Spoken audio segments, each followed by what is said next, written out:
President Macron of France has announced a toughening of restrictions in the face of a surge in the number of COVID cases.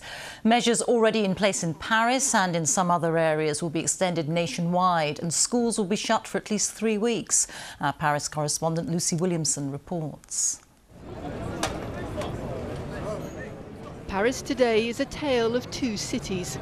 A sense of freedom in the streets. In hospitals, a sense of déjà vu.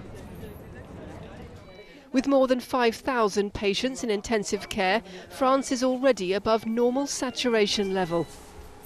In this small Paris unit today, all 9 life support beds were full.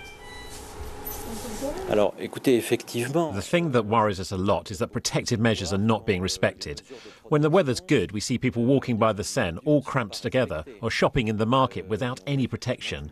And we know that in these kinds of situations, the government has trouble enforcing the restrictions.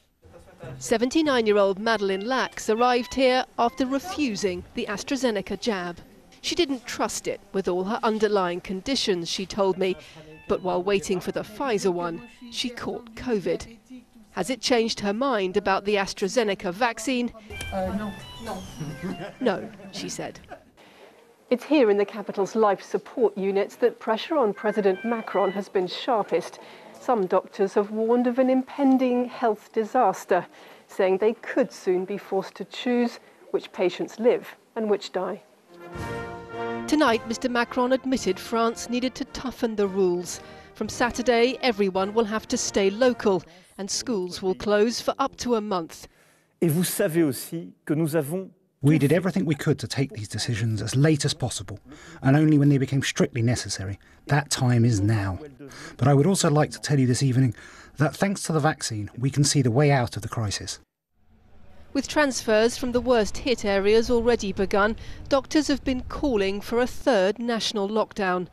The light restrictions currently in place in areas like Paris, they say, aren't clear or powerful enough. But these are the rules now being rolled out across France.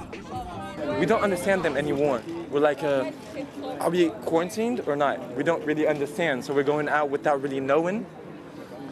But yeah, what I think is just like, maybe it would be better to go home, but on another side, I want to be out.